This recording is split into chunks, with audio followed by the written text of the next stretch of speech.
Just click on got it and go with it. Good morning. Good go with it. Good Yes. morning, Hi, everybody. Mom. Good morning.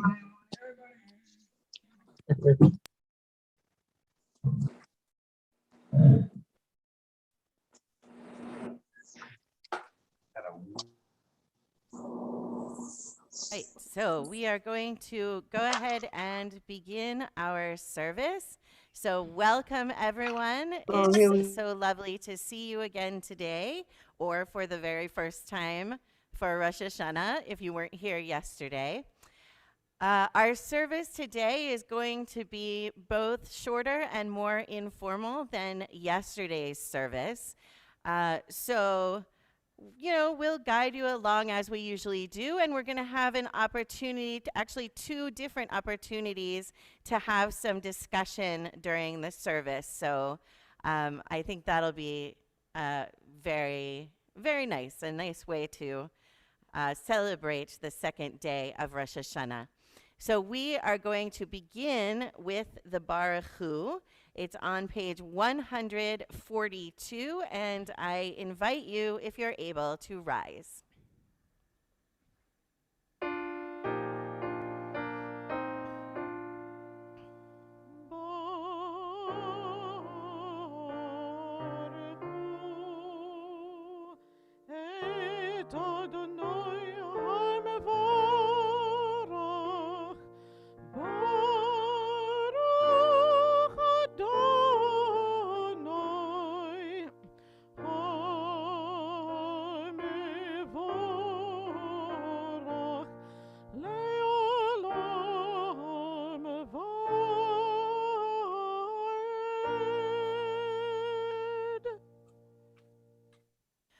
On page 142, let's all read together.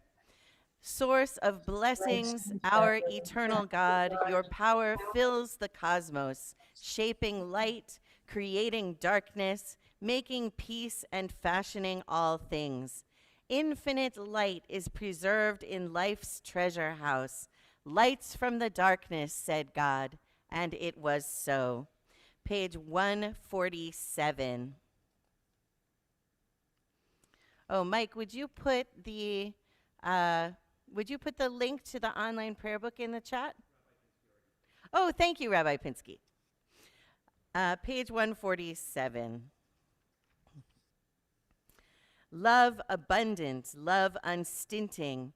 Our God, you have enfolded us in love. Tender compassion beyond all bounds. Your precious gift.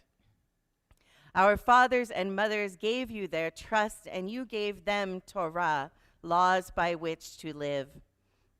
For their sake, teach us as well. Grace us with your guidance, loving Father, merciful Mother of us all. Grant us clear understanding that we may listen, learn, and teach, preserve, practice, and fulfill with love every lesson of your Torah. May learning your Torah light up our eyes. May our hearts embrace your mitzvot. Unite us in love and reverence for you, that we may never feel ashamed of our deeds. Page 150 is the Shema.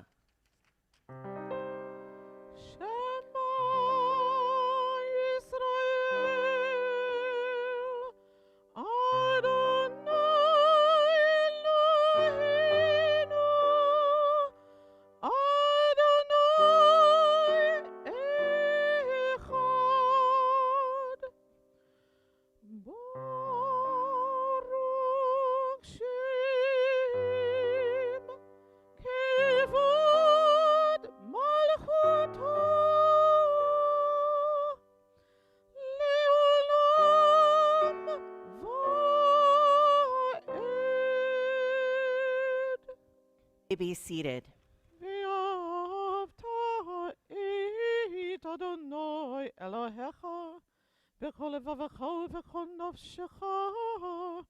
ובכל מאודיך, והיו הדברים האלה, אשר אנוכי מצווך היום על לבבך.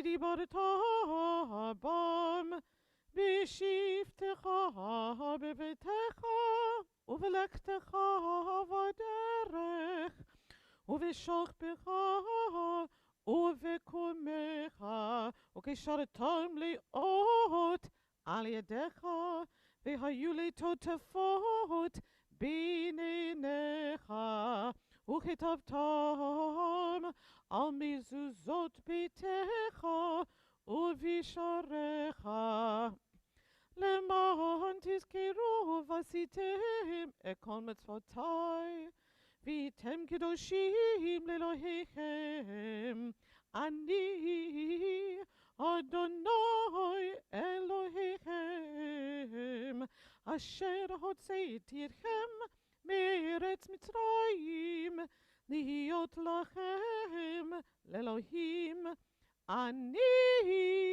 אדוני אלוהיכם. Emet. Page 161. The Israelites walked into the Reed Sea, 1 foot at a time. What were they thinking about as the water rose up their legs, chilling their hearts, advancing toward their open mouths? We continue to walk here now, 1 foot at a time, on our better days forward. Alone, I cannot reach the far shore without drowning. Somehow, I don't go under. The person to my right holds me up. Something I cannot see holds her up. Blessed is the source of help, so often unexpected. I step forward. The sea is vast.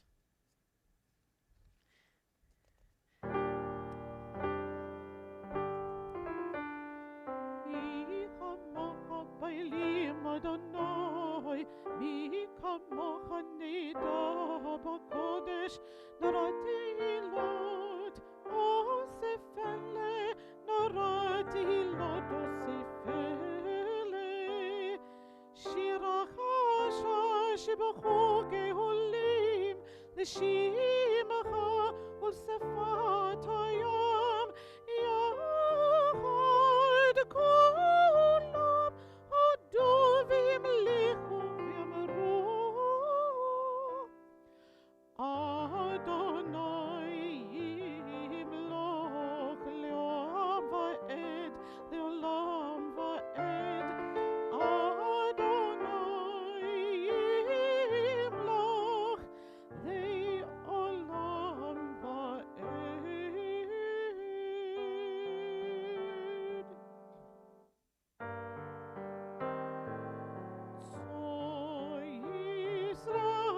ישראל, קומה בעזרת ישראל,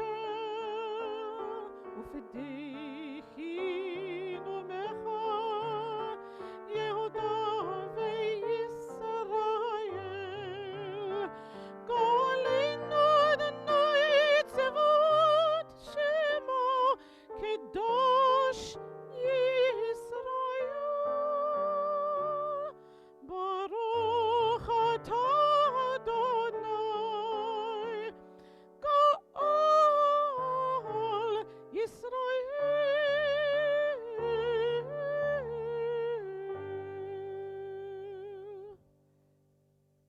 The tefillah begins on page 166.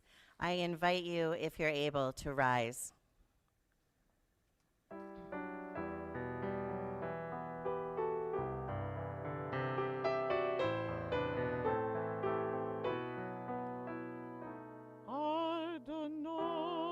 אדוני שפתי תפתח ופי יגיד תהילתך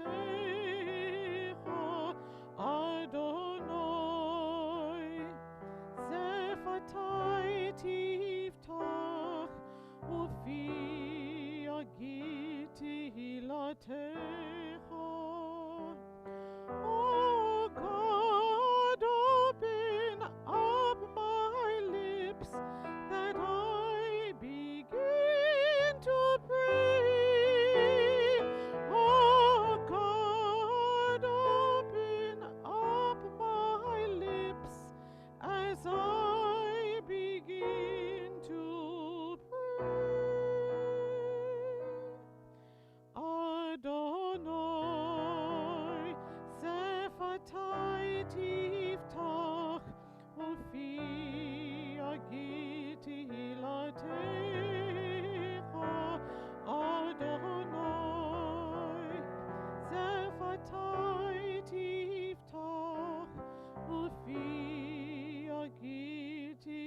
ולהילאה. האל הגדול, הגיבור והנורא, אל עליון, גומל חסדים טובים, ונקי וקונה הכל, וזוכר חסדי אבות ואימהות, ומביא גאולה לבני בניהם, למען שמו באהבה.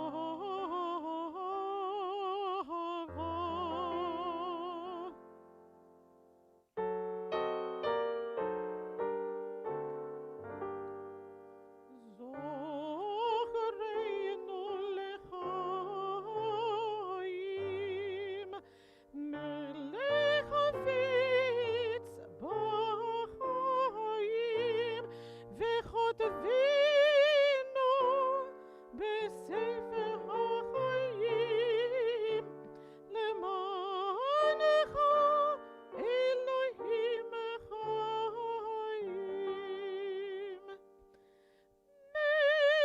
מלך עוזר ומושיע ומגן, ברוך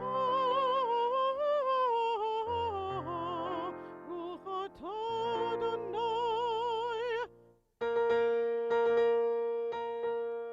מגן אברהם בעזרת שרה,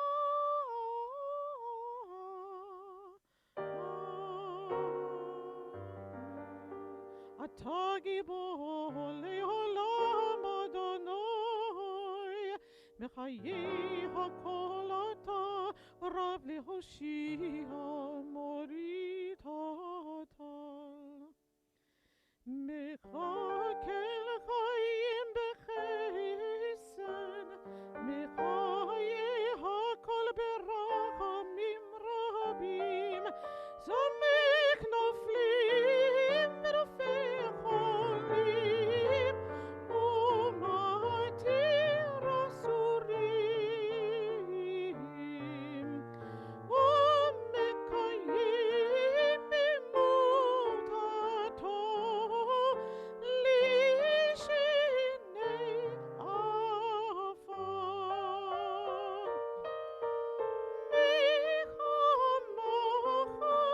בעל גבורות ומדמלך, מלך ממית ומחיה, ומצמיח ישועה. מי כמוך אב הרחמים, זוכה יצוריו נעים ברחמים, ונאמן אתה להחיות הכל.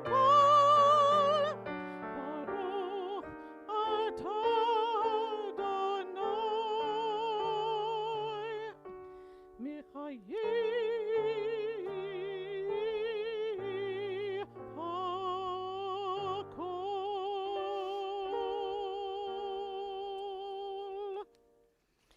Please be seated. Page 174. And so let these words of sanctity ascend to you, for you are our God and sovereign. Let us proclaim the power of this day, a day whose holiness awakens deepest awe and inspires highest praise for your dominion. For your throne is a throne of love, your reign is a reign of truth. In truth, you are judge and plaintiff, counselor and witness. You inscribe and seal. You record and recount. You remember all that we have forgotten. And when you open the book of memories, it speaks for itself. For every human hand leaves its mark, an imprint like no other.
Rosh Hashanah, Ikativon, Oveyom Som Kippur, Oveyom Som Kippur, Yikativon.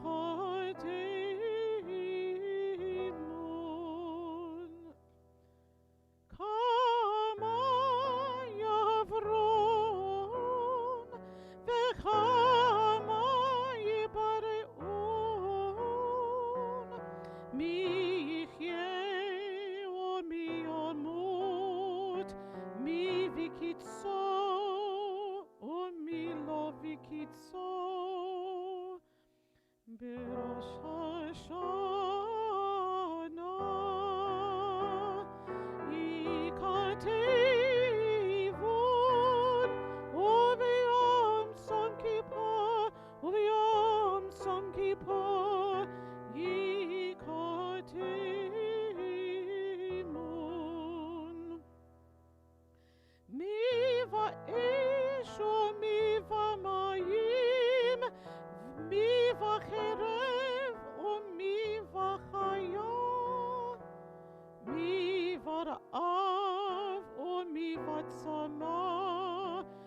180. But through return to the right path, through prayer and righteous giving, we can transcend the harshness of the decree. Let's read together. You are everything that we praise you for, slow to anger, quick to forgive. You do not wish the death of sinners, but urge them to return from their ways and live. Until the day of death, you wait for them. You accept them at once if they return. Since you created us, you know our impulses. We are but flesh and blood.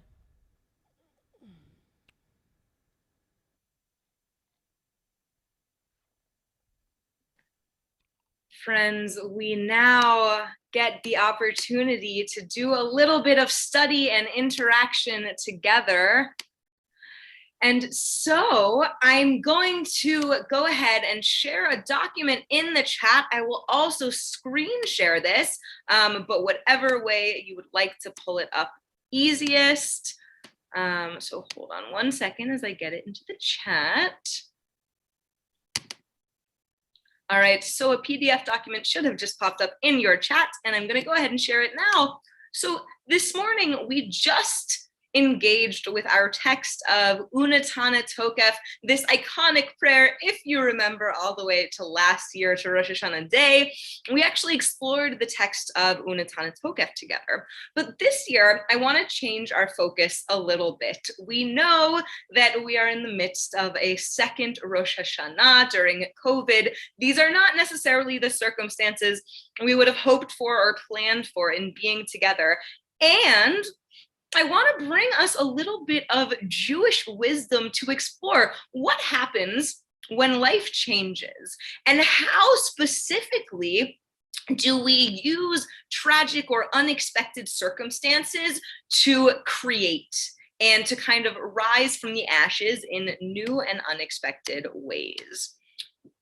Let's see. How do I open that? A question for the chat. So if you see a PDF document, if you simply click on it, you can have it up on your own screens. And if that seems too complicated, don't worry, because I just shared it now and I'm going to make it a little bit bigger.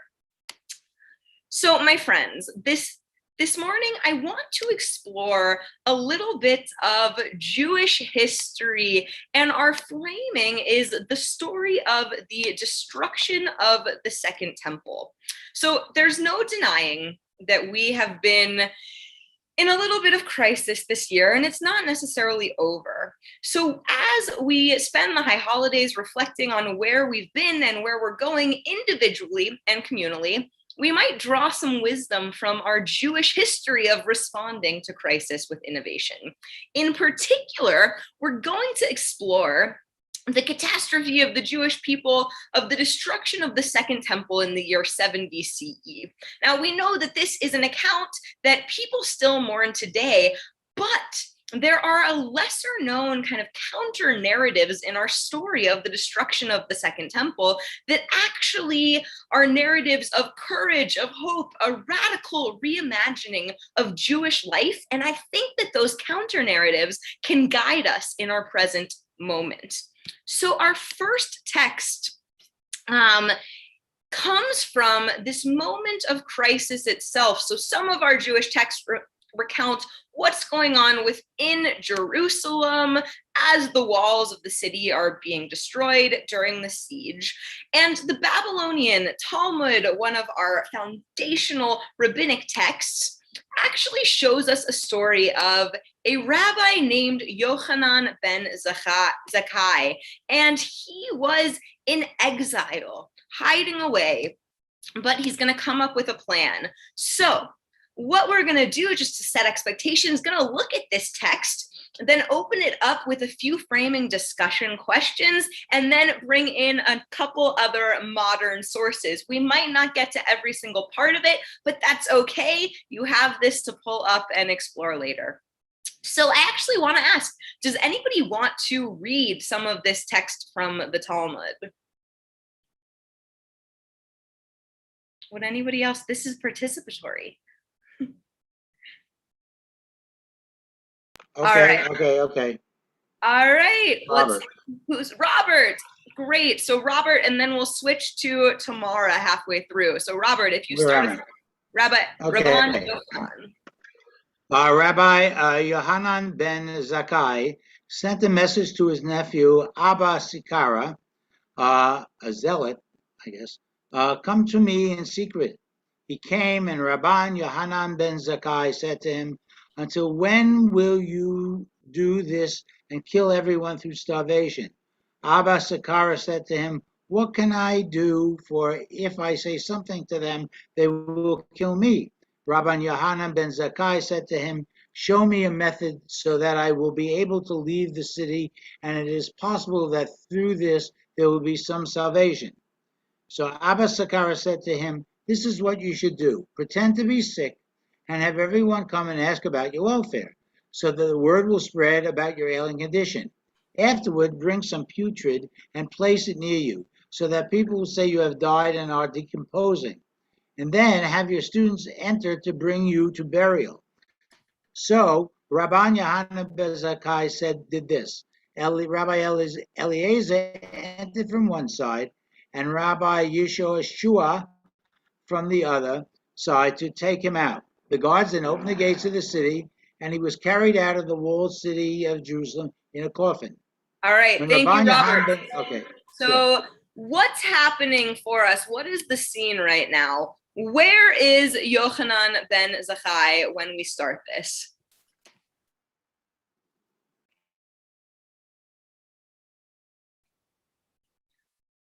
So he's hiding out in a Jerusalem that is under siege. The Romans are there, and he's hiding from them.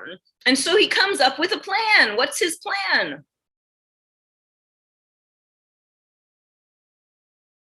Anybody can unmute. Yeah. His plan is to make believe that he died and be put into a coffin and carried out in the coffin. Okay, so a little bit of deception. They come up with this elaborate plan so that he can be snuck out of the city. Tamara, would you continue when Rabban Yochanan reached the Roman camp? When Rabban Yohanan ben Zakkai reached the Roman camp, he got out of the coffin and said to the general Vespasian, greetings to you, the king. Greetings to you, the king. Vespasian said to him, you are liable for 2 death penalties, one because I am not a king, and yet you call me king. And furthermore, if I am a king, why didn't you come to me until now?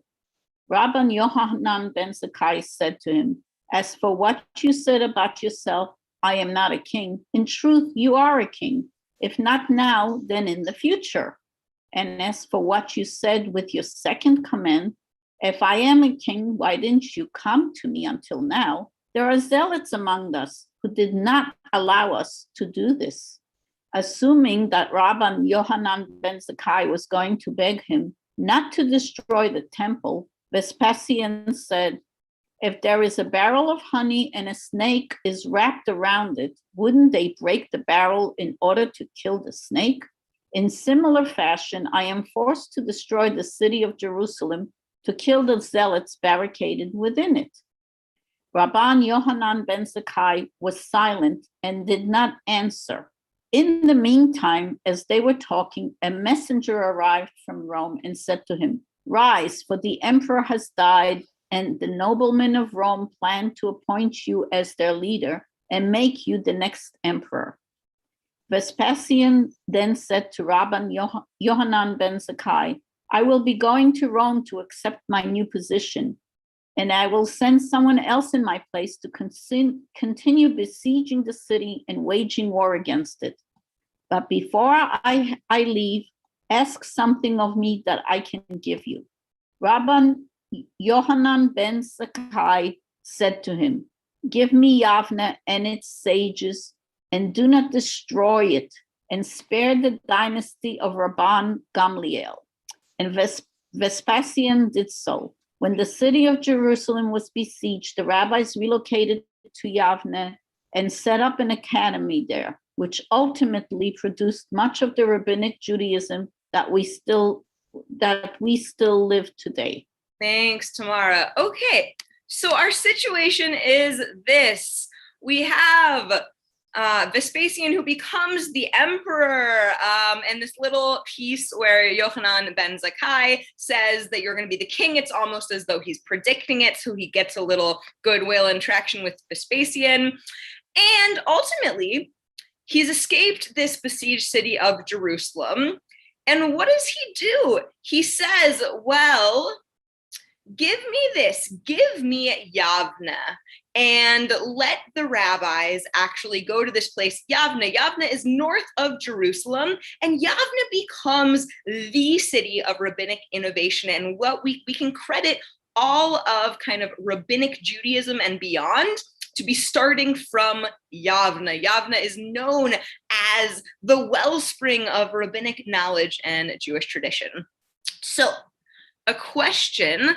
Yochanan ben Zakkai is generally credited with saving Judaism despite the temple's destruction.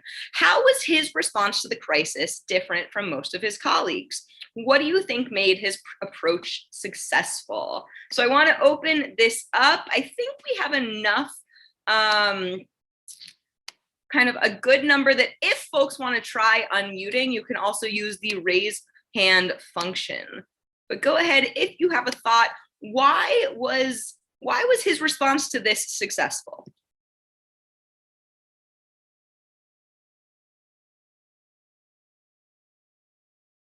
And I'm gonna unshare so that we can see each other's faces. But if we need refreshers on the story.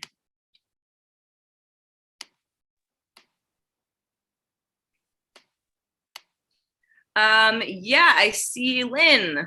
Yes. Okay. Well, he came up with something creative.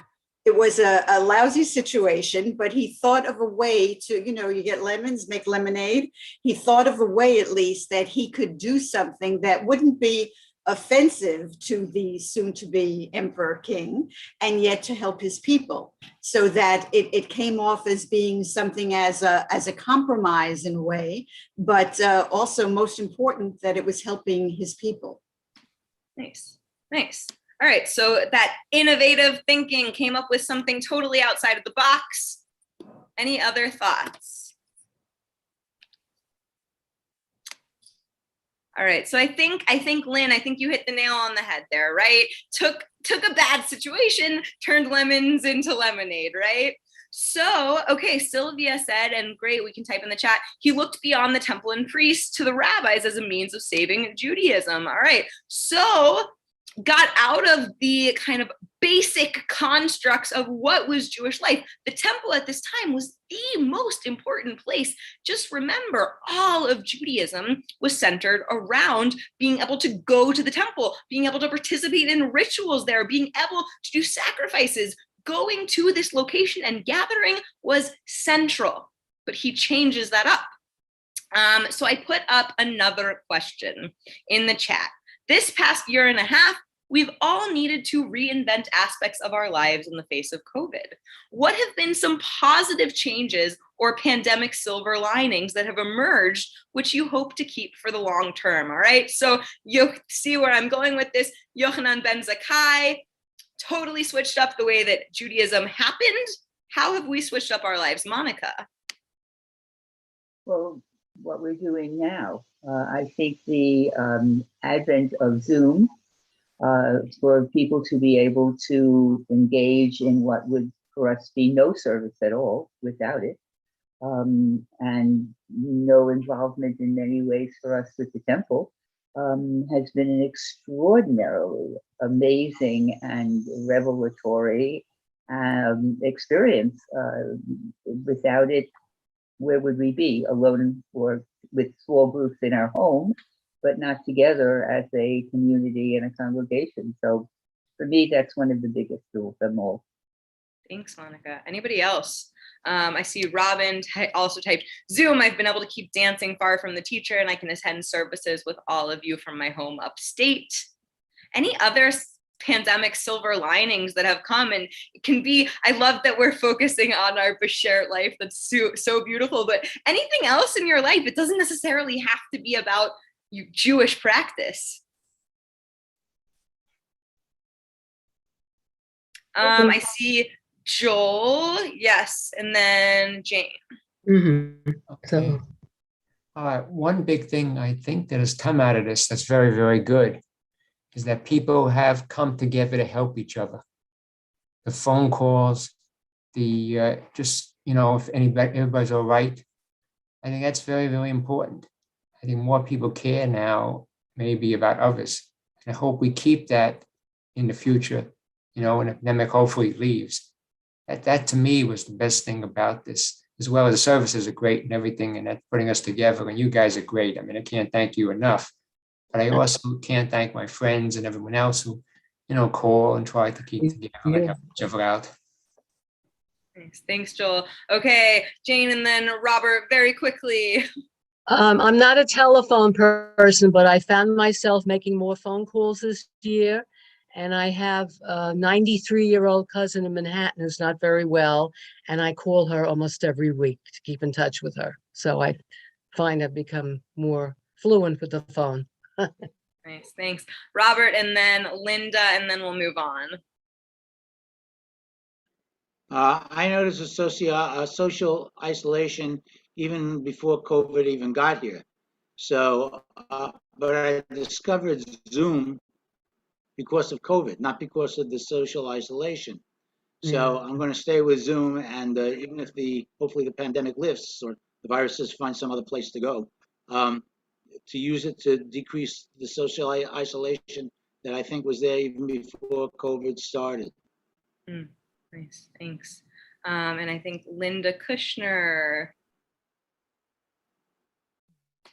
I'm asking to unmute Linda. And people can keep typing this into the chat, and we can keep reading this even after, we're formally discussing. Linda Kushner, I see that your hand is raised. I'm asking to unmute you.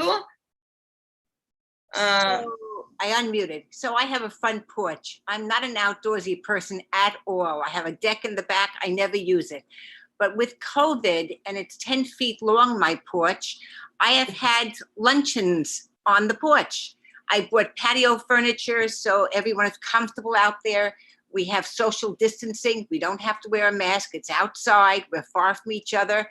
And I have lunches out there with friends. I make a lot of lunch dates outside. So that's been a huge difference for me. I'm getting to use my outdoor area and enjoy it. Nice, thank you. All right, so keep those thoughts coming in the chat. We could definitely talk about this all day, but I want to share just one more text and then kind of wrap up our time. But there are actually a lot of really beautiful texts in this. So I wanted to look at on page 2. So Avi West, who was a great Jewish educator in DC, he actually died last month due to COVID complications, but I think it's holding that context in mind, he speaks a lot about our modern Jewish situation of life in the midst of COVID, framing it with the destruction of the temple. Does anybody want to go ahead and read this for us?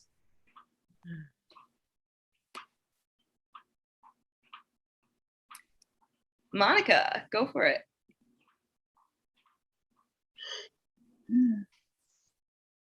The ancient temple is an excellent case study, especially for life amidst a pandemic. When it existed, the temple served as a central institution for Jewish communal life, a place both to give thanks to God and to care for individuals in need. Much of this work was done by the Kahonim, those priestly communal workers of ancient Israel. The Kahonim were responsible for keeping the temple Kodesh, holy or sacred. They would wash and immerse themselves in cleansing waters and keep a distance from impurity. They would minister for community health and provide pastoral care. The destruction of the temple was, of course, a devastating loss, but I believe the Jewish ritual life that emerged in its wake and continued to modern day is even stronger and more diverse, creative, accessible, and vibrant. The ancient altars where meal offerings were brought have given way to kitchen tables hosting family meals and home learning. We have replaced the Kahonim, a wonderful but not very inclusive group of people, with a core of social workers, healthcare professionals, innovative clergy, and educated and lay leaders. The Shabbat immediately following Tisha B'Av is called Shabbat Nachamun, named for the inspiring words we recite from the prophet Isaiah. Be consoled, my people, says your God. But how do we achieve consolation? From where does comfort come to us? How do we overcome the pain of the moment to bring about positive change? We find a hint from the act of Nichum Avelim, the mitzvah of comforting a mourner. Even when words fail us in the face of pain and tragedy, we recite a formula. May the ever-present comfort you in the midst of all other mourners for Zion and Jerusalem. Even when our individual pain needs comfort, that comfort comes from community. That comfort may come through words of support and acts of loving kindness. But the Hebrew root for comfort, the letters nun, chet, mem, is also the word for reconsideration. In 578, and nechama, comfort, consolation, may also come from a communal reconsideration of how best we work as a Jewish caring community. Yes, the pandemic was disruptive to our health, economy, and society, but we have been through such disruptions before and have emerged even stronger.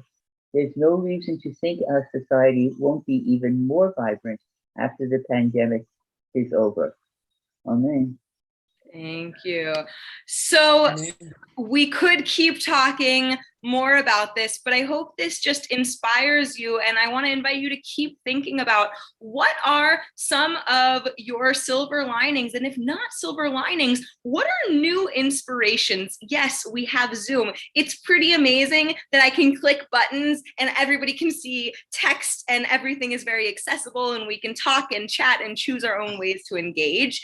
And there are a lot of other ways that people kind of brought up that we've engaged with life anew. And particularly, I want to just kind of give this message that our Jewish community is ever vibrant and ever changing. And we have dealt with hiccups along the path before. And we have always come out stronger. So even if we can't see what those silver linings will be, they are certainly there. We know just one of them is our ability to connect with our community. Zoom is not going away, right? Even when everybody who wants to be is allowed back in our community, we still have ways to connect with people. So my friends, I hope that in the midst of celebrating this new year of 5782, that we can think of our situation in a renewed way, and may we all think of creative solutions and be inspired to get some positivity out of the situation that we're in. And so, my friends, we are going to continue in our Machzorim, page 223. I invite us all to rise for Avinu Malkeinu.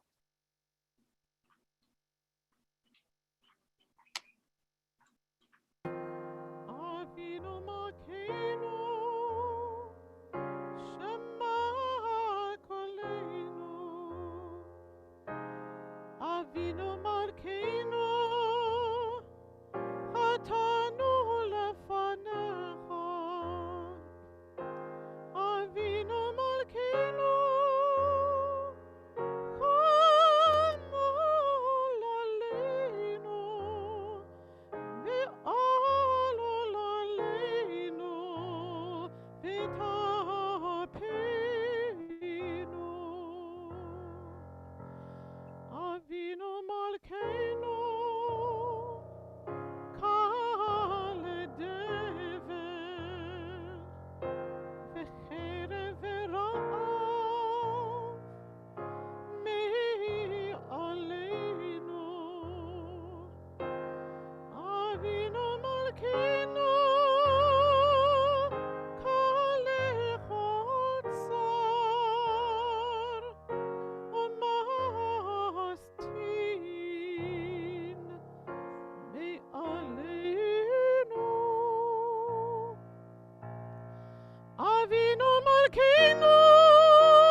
צדקה וחסד, עשה עמנו צדקה וחסד והושיענו, אבינו מלכנו, חננו בנינו, אבינו מלכנו, חננו בנינו, כי אין בנו מעשים.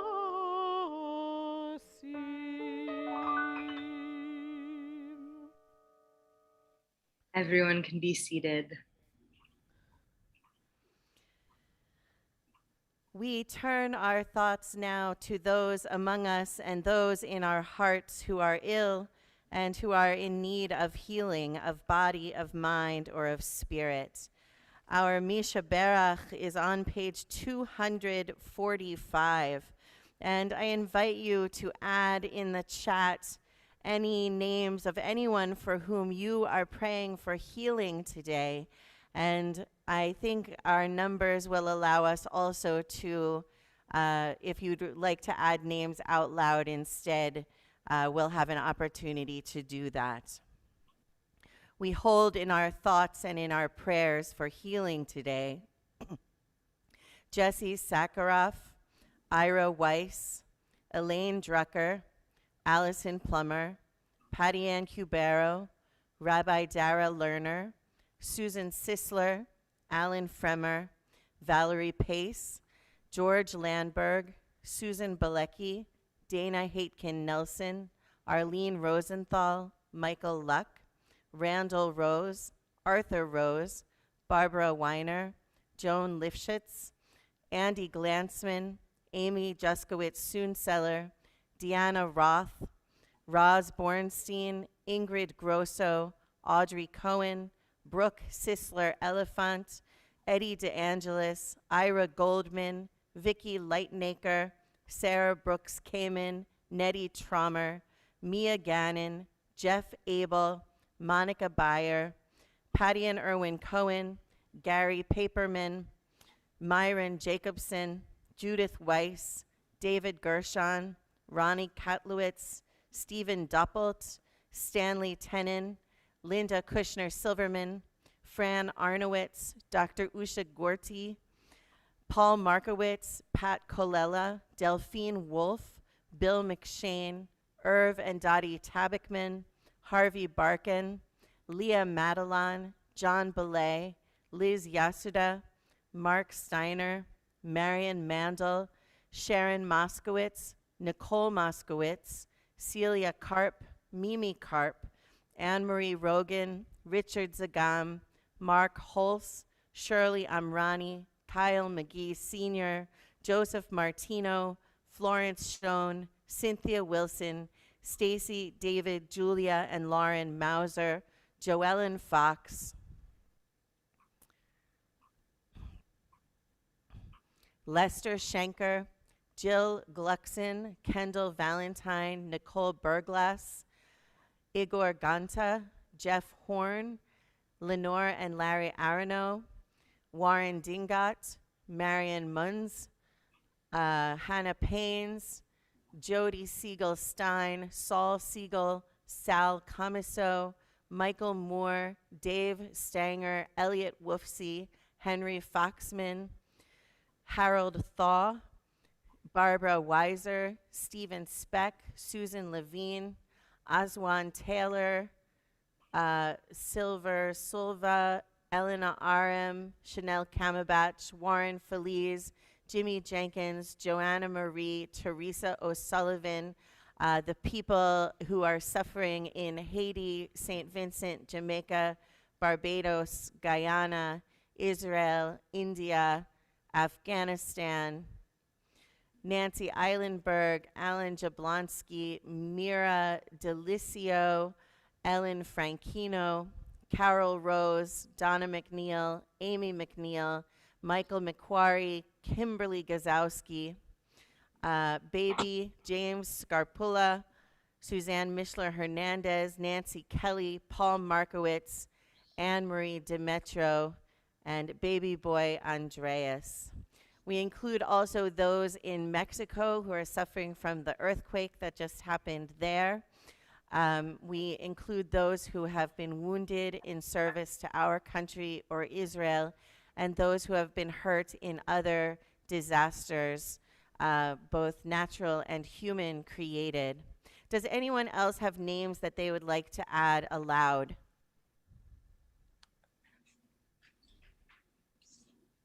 Okay.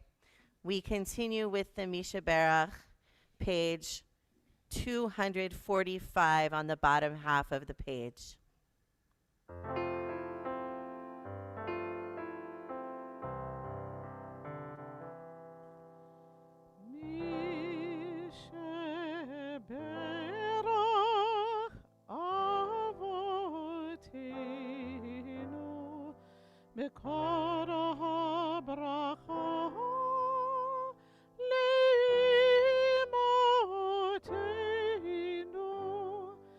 May the source of strength, who blessed the ones before us, help us find the courage to make our lives a blessing, and let us say, Amen. Mishe Berach Imotenu Bekor HaBracha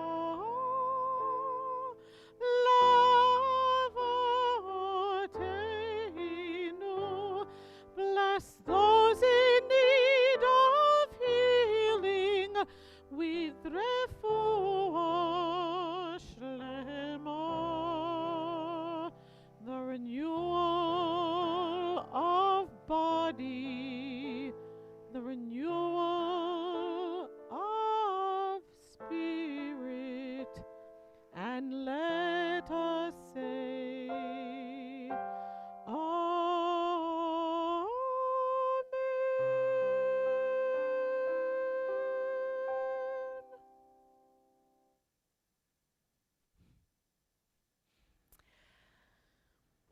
For our Torah service today, we are actually going to focus on our Haftarah and spend some time with that, which we don't always spend so much time on the Haftarah. So that's what we're going to do. You can find the Haftarah in the prayer book on page 255 is where it begins. And if you don't have a prayer book, but you do have a Bible, it's from the book of the prophet Jeremiah, chapter 31, verses 2 to 20. So if you don't have a prayer book and want to grab a Bible and look up Jeremiah 31, that is also our Haftarah. And thank you for putting that in the chat, Rabbi Pinsky. So could you repeat the page again? Oh, yes, I'll repeat the page. 255. 255. So we're going to start. I'm going to tell you a little bit about Jeremiah because, you know, he's the prophet who gave us this text. He was born probably after 650 BCE, so that's a really long time ago, and died 570 BCE. And if you remember when the destruction of the first temple was, that was in 586 BCE, so that was in Jeremiah's lifetime. Jeremiah was born in Judah. At the time, the kingdom of the Jews was Judah. There had been a century before Jeremiah 2 kingdoms, the kingdom of Israel in the north, which represented 10 tribes, and the kingdom of Judah in the south, which was 2 tribes, but Judah was a very big tribe. But then the kingdom of Israel was destroyed, and the 10 tribes were dispersed. And this was a century before Jeremiah comes along, but Jeremiah comes along, and he's in Judah. And I think it was really interesting that Rabbi Pinsky was talking about the destruction of the second temple because, we have here in Jeremiah's life the destruction of the first temple. Jeremiah was not what was sometimes called a court prophet. He was a guy who walked around in the streets prophesying. It didn't always go very well for him. He got beat up. People don't really like to hear what prophets have to say most of the time. So he lives through the Assyrian Empire kind of collapses, and then Israel or Judah sort of is in between the rising Babylonian Empire and Egypt on the other side. And so Judah is at this crossroads where empires clash into each other. And what ends up happening is he lives through the reforms of King Josiah, which is when the book of Deuteronomy is found.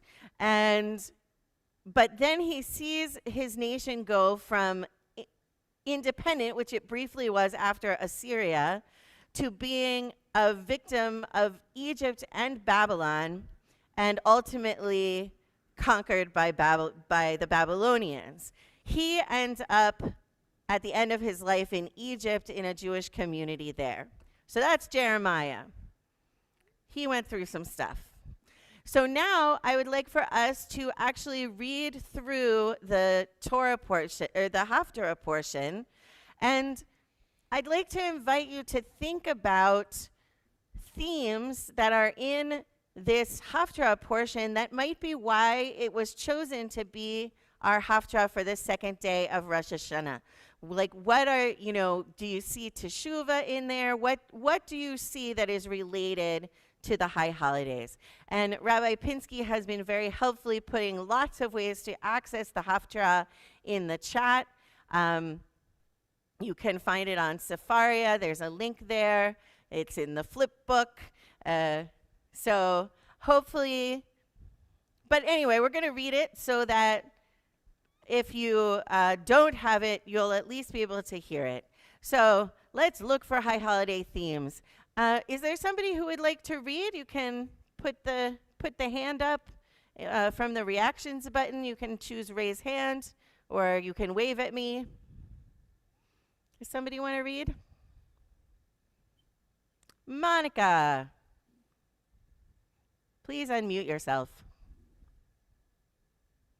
And Charlotte too. So we'll switch to Charlotte somewhere in the middle. It's fairly long. Go ahead, Monica. Okay. And there is hope for your future. Jeremiah 31, 20. Thus said the Eternal, a people, survivors of the sword, gained grace in the wilderness. Long ago, when Israel was on its journey home, the Eternal appeared and said, with an everlasting love, I have loved you. Indeed, with a love that is faithful, I draw you near. Once more, I will build you up. Young maiden Israel, you will be made anew. Once more, you will take up your drums in hand and join in the dance of the joyous. Once again, you will plant vines on Samaria's hills, and the planters will live to enjoy them. For a day is coming when watchmen will announce in the hills of Ephraim, arise and let us go up to Zion, to the Eternal, our God. For thus said the Eternal, cry out in joy for Jacob, cry out in praise over the pinnacle of the nation. Sing and shout and say with voices raised, Eternal, save your people, the remnant of Israel. I am here to bring them back from the land of the north, to gather them from the ends of the earth, the blind and the lame among them, women who are pregnant along with birthing mothers. They shall return here, a great community. With weeping they will come, with compassion I will guide them. I will bring them on a smooth path to brooks of water. They will not falter, for I have become like a father to Israel, and Ephraim is my firstborn. Okay, Nations thank you. hear the word of the Monica, that's Eternal. good. Thank you. Thank you. Charlotte, would you unmute and continue? Nations, hear the word of the Eternal and declare it in the distant islands and say, the one who scattered Israel will gather them in and guard them as shepherds the flock. For the Eternal has redeemed Jacob and saved him from hands stronger than his own. Happy their song when they reach the summit of Zion and bask in the glow of divine generosity, grain, wine, oil, sheep, and cattle. They will be like a well-watered garden through and through, never again to languish. Then maidens will dance with delight, the young and their elders together. Their grief I will turn into bliss. I will comfort them and gladden them in their time of sorrow. The priests will have their fill of fatness, and my people, my bountiful goodness, declares the Eternal. Thus said the Eternal, a voice is heard in Ramah, wailing, bitter weeping, Rachel weeping for her children, refusing to be comforted for her children, for they are gone. Thus said the Eternal, keep your voice from weeping and your eyes from tears, for your labor shall have its reward, declares the Eternal. They shall return from the enemy's land, and there is hope for your future, declares the Eternal. Your children shall return to their land. How I hear Ephraim lamenting. You have disciplined me like a wild calf. I have been disciplined. Help me return, and I will return. For you are my eternal God. Now that I have turned back, I am filled with sorrow. Now that I am made aware, I strike my thigh in remorse. Ashamed and humiliated, I carry the disgrace of my early life. Truly, Ephraim is my precious child, my delight. And though I speak against him, I remember him with tenderness. That is why my heart yearns for him. I will receive him back in love, declares the Eternal. Thank you. Okay, so this is our Haftarah for today. And so I asked you if you would listen for themes that are related to the high holidays, and I want to talk about that. But I also want to ask you first, what do you think the overall mood is of this reading? I hear a lot of hope in it. A lot of hope? Can you say a little more about that? I remember him with tenderness. That's why my heart yearns for him. That's near the end of that Ephraim. He talks about maidens dancing with delight. That's a beautiful picture. Mm-hmm. Yeah. Anybody else want to say anything about kind of the overall mood of this? Monica. Well, to me, it's a regathering. The Jews were scattered because of the circumstances, physically, perhaps intellectually, perhaps emotionally, in many ways. And this is a bringing back. This is the return. And forming a new, vibrant society. And I think that's a bit of what we talk about now, that people have made mistakes. We all have, but we're accepted back and rejoined together. And that's a very lovely and for me, obviously, a very touching concept. And I think it talks much about that. Great. Yeah. Thank you, Monica. Does anybody else want to have anything else to add? Deanna? Go ahead, Deanna. Hi, I just cannot help. The whole thing reminds me of the birth and state of Israel. I mean, you won't have dry. Just a minute, I will build you up. You will be like a well-watered garden. Your children shall return to your land. The whole thing just reminds me of the birth and growth and development of the state of Israel. Sure, yeah. That's yeah. It does does kind of sound like that. Yes. Anybody else? I can't see everybody at once, but I see most people. Okay. So yeah, I feel like sometimes when we think about the high holidays, it's a lot of the liturgy is like we've done bad things, we're feeling bad about ourselves. And what we don't always see is that the high holidays are not just about feeling bad about yourself. They are about feeling bad in order to feel better. And I think we very much see that coming through in this Torah portion, especially toward the end, the lament of Ephraim here. It's like, I have been disciplined, but help me to return and I will return. And like Ephraim is feeling rotten, right? Ephraim's not a guy. Ephraim is a tribe. It's a whole group. It's Israel. And indeed the response is, yes, I will take you back. Yes, there is redemption. And I think that this is really a beautiful and comforting haftarah. Now, some of you have already done this, but as you go through your own process of the high holidays, is there anything in this haftarah that actually speaks to you in our life? So rather than Jeremiah, 2,600 years ago, talking to people then who were going through political turmoil in their lives and losing their temple and all of that. But for us today, is there anything that feels relevant besides what's already been mentioned about how this reflects or predicts, in a way, the founding of the modern state of Israel, or what else? Anyone?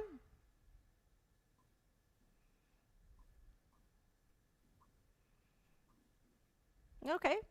So I get kind of an overwhelming sense of love from this portion. Oh, Lynn, what do you think? Yeah. Well, my feeling is that all of us just have felt so awful about everything that's happened. And yes, there's a tendency to say, woe is me, because, oh, my life, I couldn't go on vacation, I can't visit so-and-so, these things that we think are so important to us. And I think it helps us in a way, as we see here, to put things in proper perspective, in that, yes, things can be terrible, but now we have to realize and be thankful for what it is that we do have, and to perhaps start anew with a different way of thinking about our lives and what really is most important to us. Great. Thank you, Lynn. Sylvia.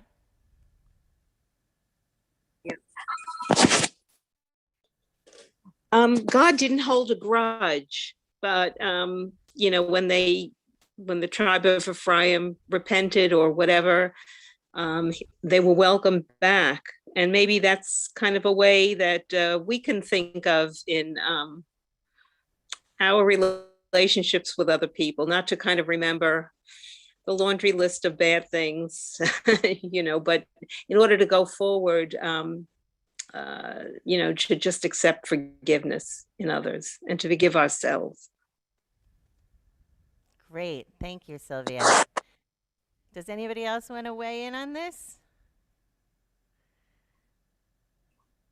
Okay. I was just starting to say that I see, this is a little bit like what Sylvia said. I see the unconditional love in this passage that is the sort of thing that I think we would want to model, that when somebody truly is sorry, that we want to show them that in spite of, as is sometimes said, you are not what you were who you are is not the worst thing you've ever done.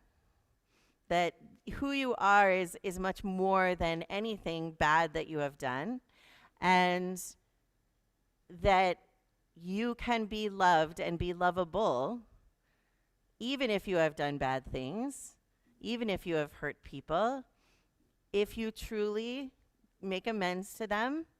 And this is one of the primary messages of our High Holy Days. And so we're going to wrap up now. And this, I hope that this brings a little bit more to your experience of the High Holidays. Sometimes the prophets feel a little bit less accessible than some of the more narrative stories that we read. But the prophets often do bring very interesting messages that have relevance for us also in our lives.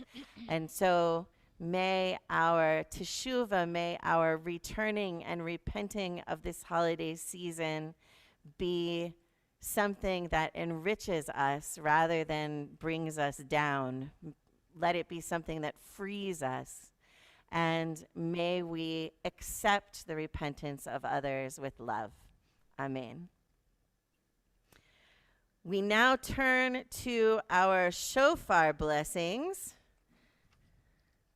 So page 284.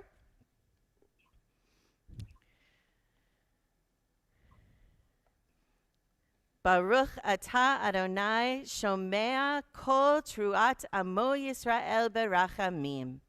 Blessed are you in our lives, Adonai. You hear with love the shofar, true voice of your people Israel.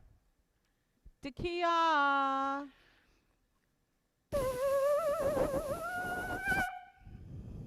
Shevarim teruah.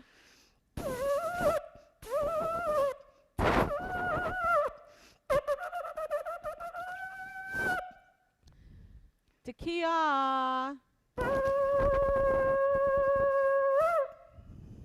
Tekiah.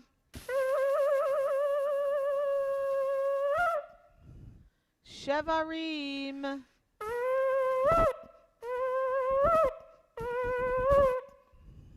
Tekiah. Tekiah. Teruah.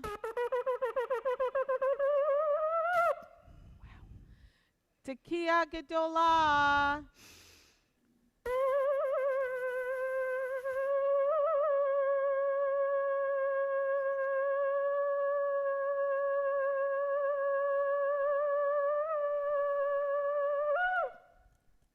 Wow. Yashakoa.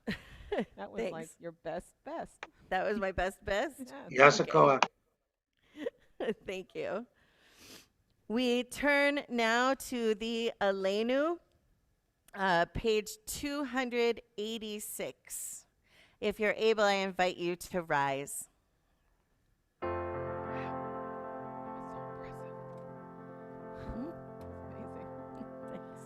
Aleinu leshabeach lahadon hakol latit gedula leotzeh bereshit shehu noteh shamayim v'yosed aretz u'moshav yekaro b'shamayim mimal u'shchina tuzo begovhei meromim hu Eloheinu ein od ואנחנו קוראים ומשתחווים ומודים לפני מלך מלכי המלכים הקדוש ברוך הוא.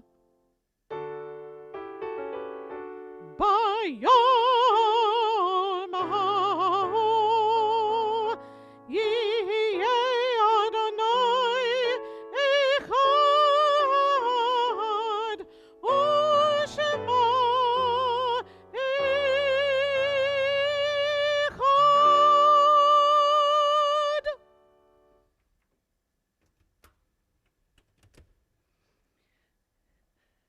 You may be seated. We turn our thoughts now to those who are no longer with us, our loved ones who have died in the past days or weeks or months, or in past years at this time of the year. The Mourner's Kaddish is on page 292. And I invite you, if you have names to put in the chat of anyone for whom you're saying the Mourner's Kaddish today, please do put those in the chat. Also, I will give you a chance to add names out loud if you prefer. We remember those who have died in the past year. The Reverend Claude Park Street, Ida Houston, Louisa Espute, Perry De La Touche, Ira Roth, Roberta Hayrath, George Liss, Sylvia Tishkovich, Ellen Belofsky, Cindy Retagliata, Dolores Weinberger, Suzanne Leknos, Shirley Kafker, Lillian Ridley, Thomas Marinan, Meg Goldates, Marguerite Romeo, John Young, Isadora Frost, Fred Perlman, Bob Ira Kleinberg, Dorothea Schuring, Peter Brandenberger, Lloyd Ricketts, Ellie Heimlich, Sherry Burns, Terry Singer, Henry Kuhn, Lily Zimmett, Bob Perlman, Ira Berkowitz, Bayumi Mohammed, Amy Zisovic, Mary Holland, Dorothy Webster, Robert Allen Santos Sr., Robert Bonenfant, Barry Strumpf, Judy Epstein, Dorothy Mason, Judy Panzer, Barry Ween, Charlotte Brown, David Schachter, Douglas Maines, Devorah Lewis, Tria Sapir, Jane Evans, Rabbi Lord Jonathan Sachs, Manny Pastor, Ruth Rubin, Harris Reese, Emerson Berger, Justice Ruth Bader Ginsburg, Caroline McNamara, Marion McGivney, Ronnie Turek, Jay Roseman.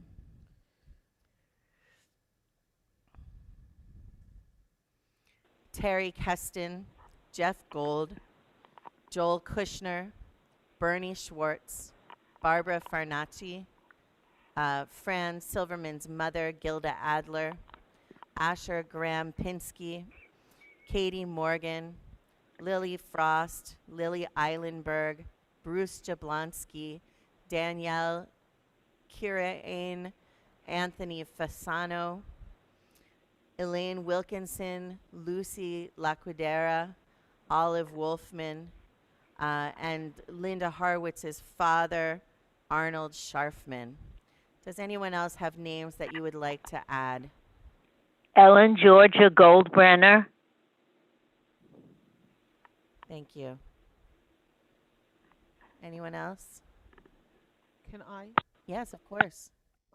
One of my beautiful voice teachers at Brooklyn College, who I've been friends with for the last few years, she just passed away on the new year. Her name is Leah Bat Nachman Manas Vigolda, and her Lucille Goodman, beautiful voice, and I'll miss her. Thank you. We also include all of those who have died in Afghanistan in the bombing outside of the Kabul airport, those who have died in recent natural disasters, including the flooding from hurricanes, the fires on the West Coast, and the earthquakes in Haiti and now in Mexico. And those who have died from other causes around the world, whether or not they had anyone to say Kaddish for them, and whether they died in war or famine or terror or disaster, or alone and homeless on the streets of our cities. The Mourner's Kaddish is on page 292. I invite you, if you're able, to rise and join in or to participate according to your own custom.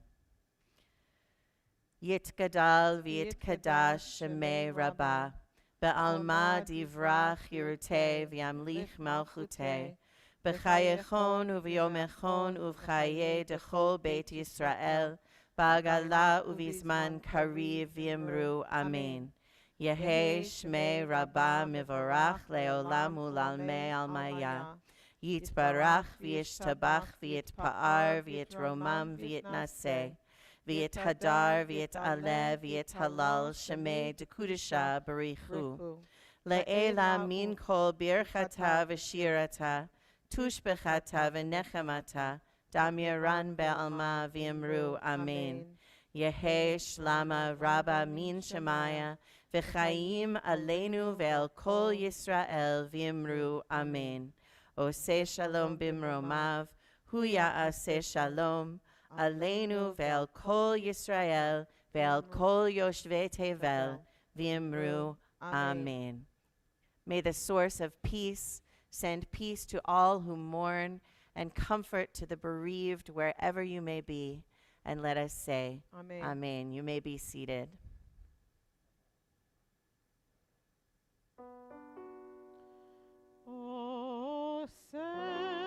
Shalom b'meromav, Boyaseh shalom aleinu, ve'al kol Yisrael,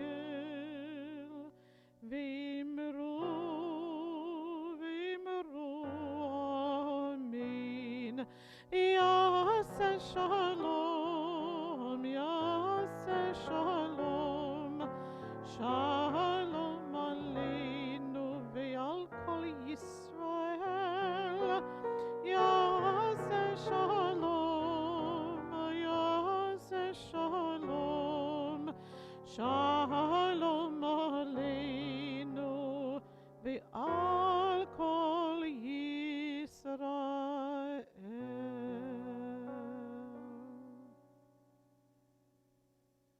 To invite our president, Adrian Knoll, to unmute and make some announcements. Good morning to everyone. It is still morning, actually. Yes.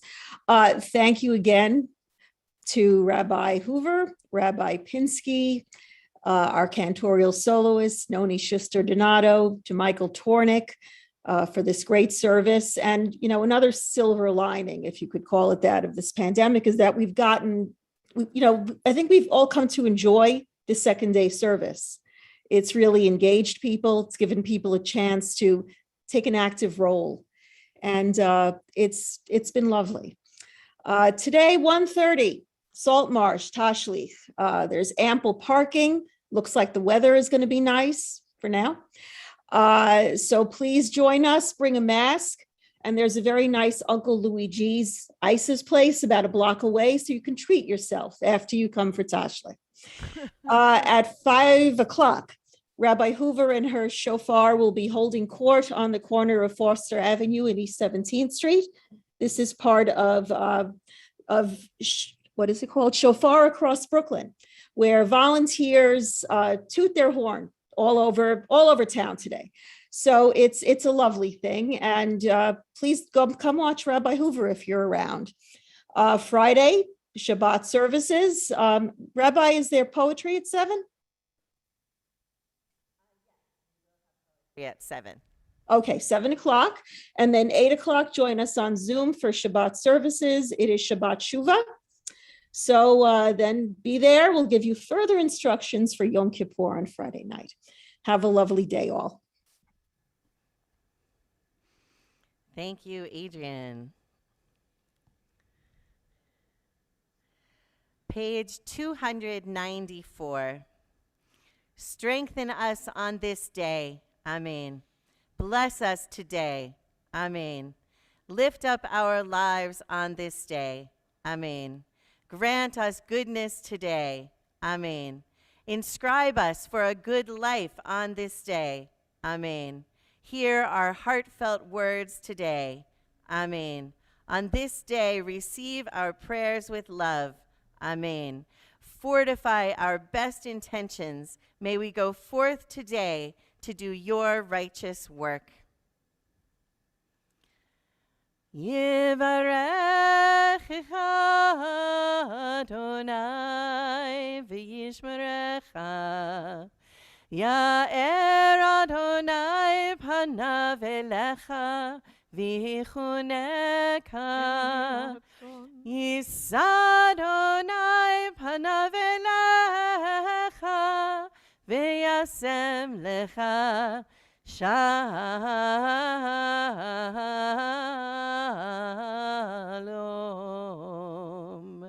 May God bless you and keep you. May God's face shine on you and be gracious to you. May God lift God's face toward you and give you peace. Amen. Lishana Tova. Tekiah Gedolah. Hold on.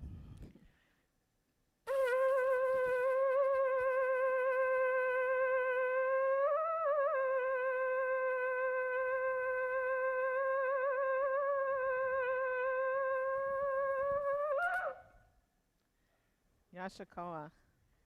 Lishana Tova Umetuka, everybody. Have a good and a sweet new year. And I'll just mention that also today is Michael Rose's birthday. Happy birthday, Happy birthday, Michael. Michael.